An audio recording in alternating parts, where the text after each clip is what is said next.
Hello everyone, मेरा नाम है सोमेश रतन द्विवेदी और आप देख रहे हैं मैथ्स नूजन। तो उन्होंने क्लास 10th का ट्रिग्नोमेट्रिक पार्ट पूरा ख़त्म कर दिया, मतलब इंट्रोडक्शन ऑफ ट्रिग्नोमेट्री, और उसके बाद ट्रिग्नोमेट्री का ही पार्ट दूसरा पार्ट आता है हाइट एंड डिस्टेंस का। तो दोनों पार्ट हम लोगों ने ख़त्म कर लिया। तो हम लोग का रीति रिवाज के अनुसार हर चैप्टर ख़त्म होने के बाद हम लोग उसके प्रीवियस ईयर क्वेश्चन डिस्कस करते हैं, ठीक है। तो 2012 से लेकर 2019 तक आया हुआ सारे क्वेश्चन पेपर मेरे पास हैं, ठीक है। सब छांट दिए हैं मैंने क्वेश्चन, मतलब जितने ट्रिग्नोमेट्री से आए हुए हैं, ठीक है। आप मेरे साइट www.mathsnujan.co पे जाके उस पूरे पेपर को डाउनलोड कर सकते हैं। मैं अभी क्वेश्चन की तरफ आता हूँ, एकदम आराम से क्वेश्चन डिस्कस करेंगे यार। किसी भी एग्ज़ाम को देने से पहले उस एग्ज़ाम में आए हुए प्रीवियस ईयर क्वेश्चन पेपर को ज़रूर डिस्कस करना चाहिए, जिससे ये हमें पता चलता है कि कैसा कैसा क्वेश्चन आने वाला है, ठीक है। तो अभी ट्रिग्नोमेट्री की बारी है, चलते हैं पहले क्वेश्चन के बारे में। ये क्वेश्चन आया हुआ 2012 में और 1 नंबर में आया हुआ है। Length of side of a tower on the plane ground is √3 times the height of tower, the angle of elevation of sun is. तो सन का एंगल ऑफ एलिवेशन पूछा है। तो अगर बात करेंगे, इसमें ऑप्शन भी दिया हुआ है, 1 नंबर में आया हुआ है 2012 में। इसमें ऑप्शन क्या दिया हुआ ये देख लेते हैं। ए 45 डिग्री है, बी है 30 डिग्री, सी है 60 डिग्री और डी 90 डिग्री है। तो कौन सा सही है इसके बारे में देखते हैं। क्वेश्चन के हिसाब से बोला है कि जो टावर है उसका शैडो उसके √3 टाइम्स है हाइट ऑफ टावर से। तो मान लेंगे कि हाइट ऑफ टावर कितना है, ये हाइट ऑफ टावर h है, ठीक है। अब इसके वजह से जो शैडो बनेगा वो सूर्य की वजह से ही बनेगा। यहाँ पे सूर्य होगा, मान लो ये चमक रहा होगा, तो इसकी वजह से इसका शैडो बनेगा। तो इसका जो शैडो है ये इसके √3 टाइम्स है, मतलब यहाँ पे कितना है, ये √3h है। बात समझ में आई। तो ये इंक्लिनेशन पूछा है, सूर्य का इंक्लिनेशन। तो देखो यार, मतलब इंक्लिनेशन मतलब ये वाला एंगल पूछा है, ये थीटा कह लो या फिर ये थीटा कह लो, दोनों सेम ही होगा क्योंकि ये लाइन इसके पैरेलल है। ये दोनों कौन से होंगे, कॉरस्पॉन्डिंग एंगल क्या होते हैं, इक्वल होते हैं। तो थीटा कैसे निकलेगा यार, हमें पता है हाइट, हमें पता है बेस, या फिर हमें पता है परपेंडिकुलर, हमें पता है बेस। दोनों चीज़ कर सकते हो। टेन थीटा निकाल सकते हो। टेन थीटा क्या आ गया यहाँ से, टेन थीटा नाम दे दो यहाँ पे ए बी और सी। तो टेन थीटा होगा परपेंडिकुलर अपन बेस, मतलब A B upon B C. A B को लिखोगे तुम √3h और बी सी को लिखोगे तुम, ए बी एच है, हाँ, तो ए बी को लिखोगे तुम h, बी सी को लिखोगे √3h, h से h कट जाएगा और टेन थीटा तुम्हारा आएगा, टेन थीटा आएगा तुम्हारा 1/√3।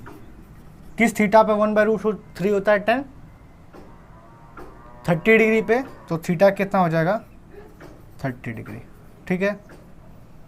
तो थीटा मतलब इसका बी ऑप्शन सही है। ये 1 नंबर का क्वेश्चन था। नेक्स्ट क्वेश्चन की तरफ चलते हैं। ये भी 2012 में आया हुआ है और ये क्वेश्चन है 3 नंबर का।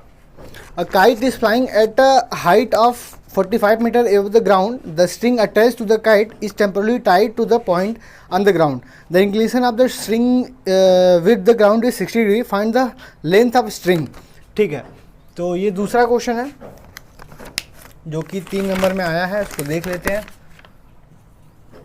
ये क्वेश्चन आपको स्क्रीन पे दिख जाएगा, हम आपको बता रहे हैं कि क्या बोल रहा है कि कोई काइट है जो कि उड़ रही है नीचे से, ठीक है, जो कि 45 मीटर ऊंचाई पे उड़ रही है। 45 मीटर इसकी हाइट है। मान लो यहाँ पे ए पे उड़ रही है, बी पे, और इसको बांधा गया है ज़मीन पे कुछ इंक्लिनेशन पे, ठीक है। यहाँ पे मान लो बांध दिया गया है, तो यहाँ पे बांध दिया गया, इंक्लिनेशन उसका 60 डिग्री दिया हुआ है, ठीक है। तो पूछा है कि ये जो रस्सी है इसकी लेंथ बताओ। तो रस्सी का लेंथ बोला है कि स्लैक नहीं हुआ, मतलब मुड़ा नहीं हुआ है। ऐसा क्वेश्चन मैं कराया भी हूँ, वैसे फिर से करा देता हूँ इसको। इसमें देखो पूछा क्या है, दिया है, देखो थीटा दिया हुआ है, परपेंडिकुलर दिया, इस थीटा के लिए परपेंडिकुलर हुआ, परपेंडिकुलर दिया हुआ, हाइपोटेनियस पूछा है। तो किसमें परपेंडिकुलर हाइपोटेनियस आता है, साइन थीटा में। बहुत बढ़िया, साइन थीटा यहाँ निकलो, साइन 60। साइन 60 डिग्री क्या लिखोगे बताओ, ए बी अपान ए सी। तो साइन 60 होता है क्या है, √3/2 इक्वल टू ए बी दिया है 45 ही रहने दो, अपान AC। बात समझ में आई? यहाँ से AC निकाल लोगे, इसका इसमें मल्टीप्लाई, इसका इसमें, तो √3AC इक्वल टू 90, तो AC इक्वल टू कितना आ जाएगा 90/√3।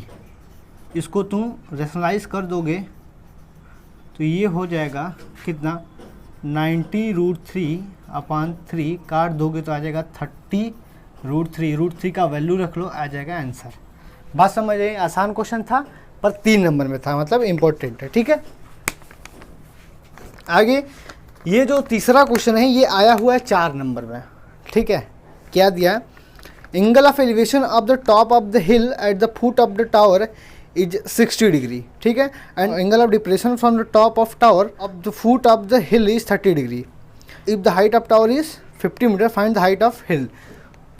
तो क्वेश्चन को समझ लेते हैं, फिर इसको बात करते हैं।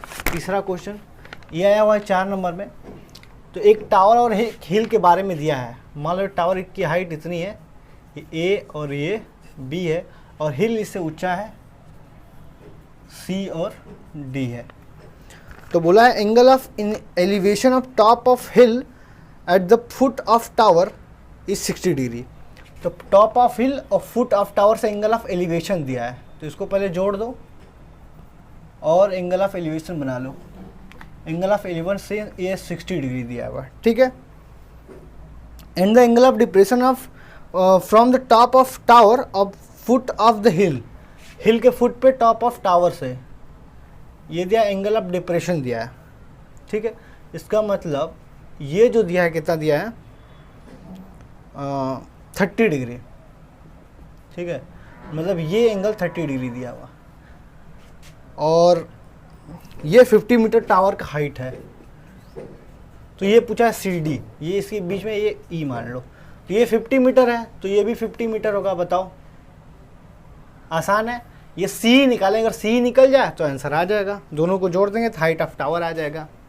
ठीक है, देखो दो तो ट्रायंगल यहाँ पे बन रहा है। कौन कौन सा?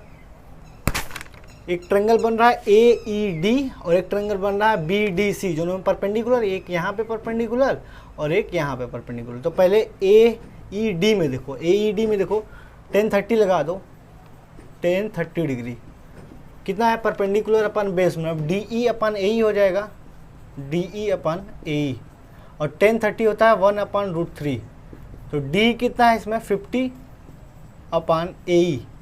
इसका मतलब यहाँ से AE कितना आ जाएगा 50√3 मीटर। तो AE 50√3 मीटर है, तो BD भी 50√3 मीटर होगा। बताओ, एक रेक्टेंगल है भाई। बात समझ में आई? ऊपर ये भी लिख सकते हो कि हाई जो distance between tower and hill are same. ठीक है, तो ऊपर जितना डिस्टेंस है नीचे भी उतना ही होगा।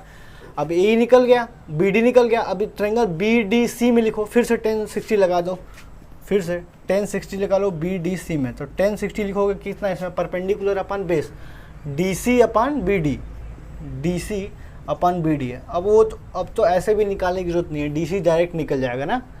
तो BD कितना है tan 60 √3 होता है, BD कितना 50√3।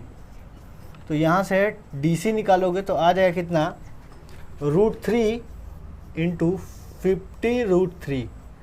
तो DC यहाँ से निकाल लोगे तो देखो √3 × √3 3 हो जाएगा, 3 × 50 150 मीटर। ठीक है, तो ये जो डिस्टेंस है हाइट ऑफ हिल जो है 150 मीटर आ जाएगा। मतलब ये जो डिस्टेंस है ये इतना है 100। ठीक है, उम्मीद है क्वेश्चन सारे समझ में आ गए होंगे आपको। ये सारे 2012 के क्वेश्चन थे। ठीक है, वीडियो पॉज करके थोड़ा सा इसको नोट करिए, तब तक मैं अगले साल के क्वेश्चन की तरफ चलता हूँ। सर 2013 में आए हुए क्वेश्चन को डिस्कस कर लेते हैं। तो 2012 में आपने देखा 8 नंबर के क्वेश्चन आए हुए थे ट्रिग्नोमेट्री से। तो जो 2013 में देखते हैं, पहला क्वेश्चन ये भी ऑप्शनल है और पहला क्वेश्चन इसका भी 1 नंबर में आया हुआ है। पहला क्वेश्चन 2012 में भी ट्रिग्नोमेट्री से था और 2013 में भी पहला क्वेश्चन ट्रिग्नोमेट्री से ही है। The angle of depression of car standing on the ground from the top of 75 metre high tower is 30 degree. The distance of the car from the foot of the tower is. ठीक है, तो question देख लेते हैं। Question है कि एक tower से, यहीं पे करते हैं, एक टावर है, ये A और B है। ठीक, ये मान लो टावर है, टावर से कुछ दूरी पे एक कार है, मान लो यहाँ पे कार है C। तो टावर के टॉप से इसका एंगल ऑफ डिप्रेशन 30 डिग्री दिया हुआ है, ठीक है, जोड़ देते हैं। तो एंगल ऑफ डिप्रेशन मतलब ये वाला, ये 30 डिग्री दिया हुआ है, इसका मतलब ये भी 30 डिग्री होगा। तो ये टावर की हाइट दी हुई है 75 मीटर। तो पूछा है कि इसके फुट से ये कार की दूरी कितनी होगी। तो 10 लगा सकते हैं, 10 थीटा, क्योंकि परपेंडिकुलर दिया है, बेस निकालना है, तो 10 थीटा लगा दो। 10 थीटा लगाओगे तो 10 30 लिखोगे, 10 30 कितना लिखोगे, ए बी अपान बी सी, ठीक, और ए बी इसमें है 75 अपान बी सी। तो 10 30 होता है 1 upon √3 equal to 75 upon B C. यहाँ से हो जाएगा बी सी कितना हो जाएगा 75 √3 मीटर। कौन सा ऑप्शन सही है, सी वाला, 1 नंबर मिल गया तुमको।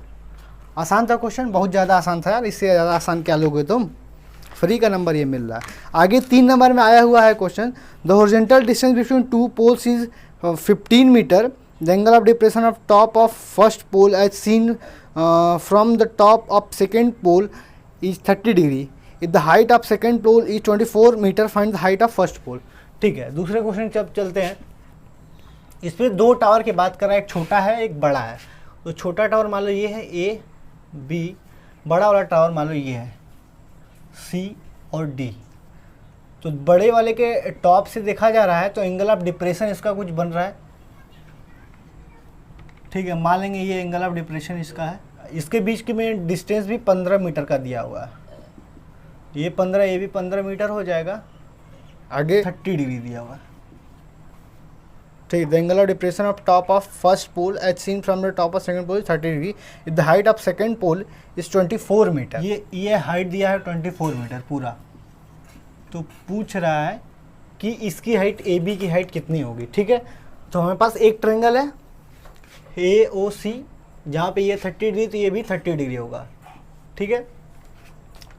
अब देखो ये पूरा 24 मीटर है, इसको अगर x मान ले, ये 24 माइनस x होगा, बात समझ में आई।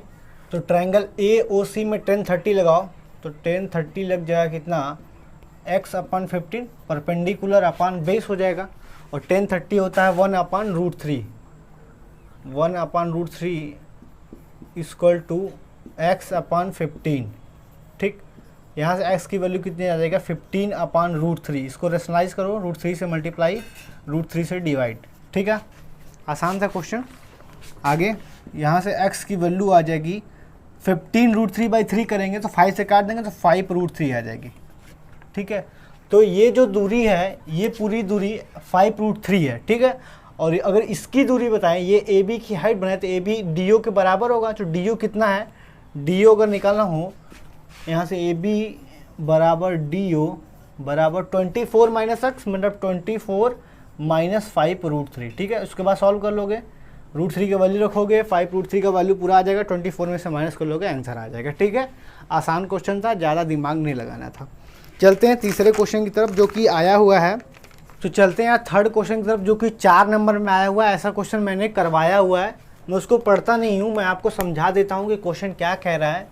क्वेश्चन 2 पोल के बारे में कह रहा है कि दोनों पोल इक्वल हैं और दोनों एक रोड के दोनों साइड पे लगे हुए हैं।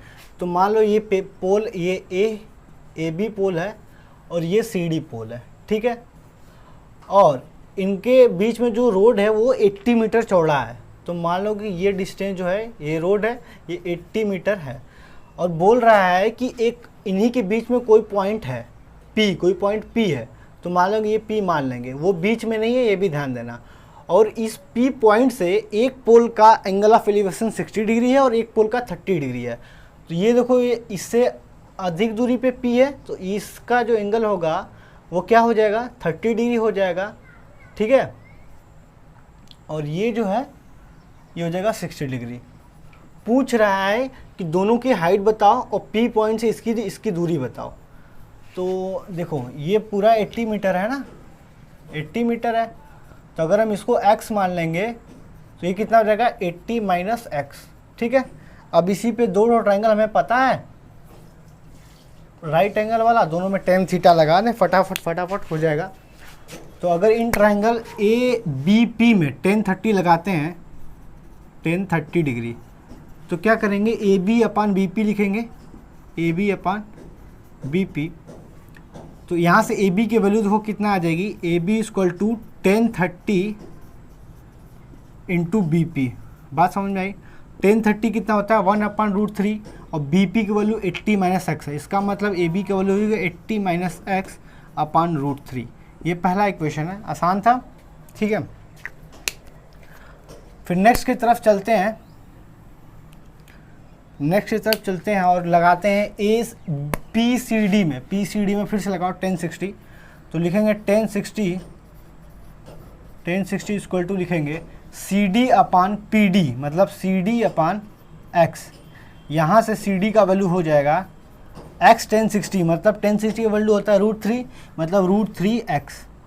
अब देखो ए बी और सी डी बोला कि दोनों का हाइट सेम है, मतलब ए बी बराबर सी डी होगा, तो इक्वल कर दो, ए बी बराबर सी डी कर दो। ए बी का वैल्यू कितना है 80x माइनस √3 और सी डी का वैल्यू √3x। तो इसका मतलब √3x वो इक्वल होना चाहिए 80 माइनस एक्स अपान √3 के। √3 का इधर मल्टीप्लाई कर दो जाएगा 3x equal to 80 minus x इधर आ जाएगा तो इधर का 4x इक्वल टू 80, मतलब x इक्वल टू कितना हो जाएगा 20। मतलब P पॉइंट से जो CD है जिसका 60 डिग्री बन रहा है वो 20 मीटर दूरी पे है, और P पॉइंट से जो AB है जिसका 30 मीटर बन रहा है वो कितना दूरी पे है 60 मीटर। 80 माइनस 20 तो 60 मीटर। ये पहला आंसर हो जाएगा कि P पॉइंट से ये दोनों कितने दूर हैं। दूसरा आंसर बोला है कि इसकी हाइट बताओ, तो हाइट कैसे निकलेगी CD से ना, CD √3x है, तो लिखेंगे AB बराबर CD बराबर √3x, है ना। तो बराबर क्या लिखेंगे √3 इंटू एक्स का वैल्यू 20, इसका मतलब हो जाएगा 20 √3 का वैल्यू रख दो 1.732, ठीक है। वैल्यू रखोगे तो इसका आंसर आ जाएगा 4, 6, 14 और 3, 4.64 ये मीटर आ जाएगा, ठीक है। तो उम्मीद है सारे क्वेश्चन समझ में आ गए होंगे यार। 2 साल के हम लोग क्वेश्चन पेपर डिस्कस कर लिए हैं ट्रिग्नोमेट्री के। नेक्स्ट लेक्चर में हम लोग करेंगे आगे 2 साल के, मतलब 2012-2013 हो गया, अब 14-15 करेंगे नेक्स्ट लेक्चर में, हो सकता है और आगे बढ़ जाए। पर चैनल पर नए हो यार तो सब्सक्राइब जरूर कर देना, अपने दोस्तों के साथ वीडियो शेयर करो, ठीक है। Thank you so much.